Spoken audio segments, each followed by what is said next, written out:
After working through a series of contacts, we headed to Ukraine to meet with Vadim Makhninsky, a retired colonel of the Soviet Army who runs his private military company from within the borders of a neighboring rogue state known as Transnistria. Transnistria is a narrow strip of land that came into being in 1990-92. It's one of some 4 semi-independent, unrecognized states that emerged on the peripheries of the Soviet Union as the Soviet Union fell apart.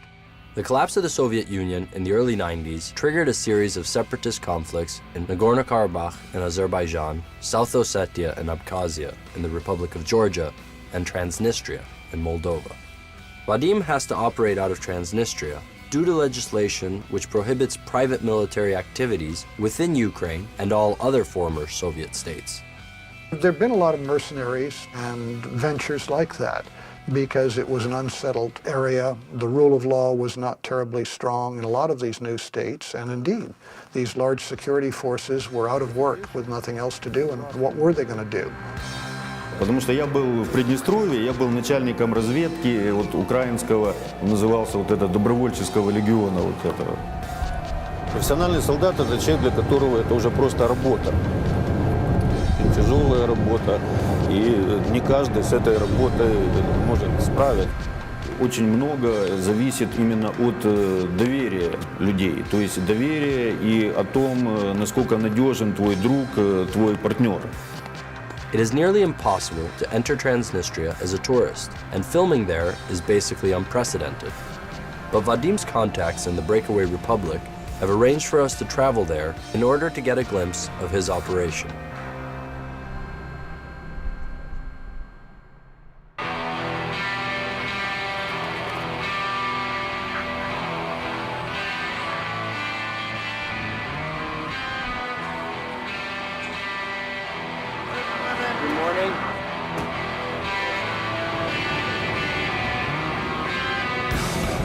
So, Vadim, where are we going? Тирасполь, столица непризнанной, маленькой, но очень независимой Приднестровской Молдавской Республики.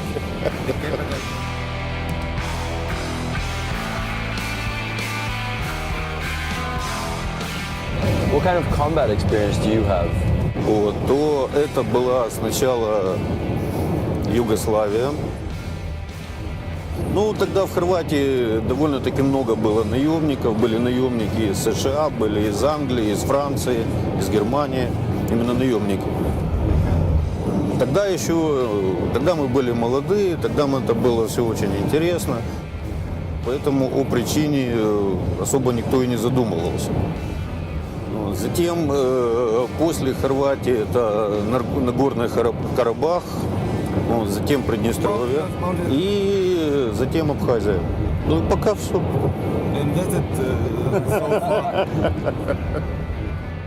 The important point to remember about all these companies, whether it's security or demining or whatever, they're civilians. They wear civilian clothes, they operate under civilian laws and rules and regulations, and it's very different. They don't have the rights that combatants have, that soldiers have, and things like that. It's a civilian industry. There's something sexy about people operating in war zones and getting paid to do it. I mean, it's an incentive-based industry. Essentially, you pay somebody an incentive to go and do this kind of work. The incentive for me was to be my own boss. I was very proud to be in the Navy SEALs where we were brothers, and I felt that it was time to, at a young age, you had to make it or break it at some point. The adventure, travel exotic lands. As a contractor, I was able to work as much as I wanted, when I wanted, and where I wanted, and make the amount of money that I always thought that I could make and count on myself. Потому что он смотрел боевики, он смотрит вестерны, ему кажется, что все это очень легко и просто. Естественно, романтика наемника, там деньги большие, он думает, что он получает. То есть, поэтому это притягивает людей. То есть, в принципе, я знаю, что вот у многих моих друзей то же самое, скажем так, то есть для них деньги, которые им платят за, скажем так, их контракт, это для них не главное, то есть они все это как-то сопоставляют и со своими моральными принципами. То есть в крайнем случае можно было надеяться на друзей, которые были, то есть там, которые окажут какую-то помощь и все. И я никогда не буду работать с человеком, для которого главное в работе это именно деньги. Потому что я не смогу полностью доверять этому человеку. Всегда ему могут заплатить больше, и он будет, скажем, он может повернуться против меня.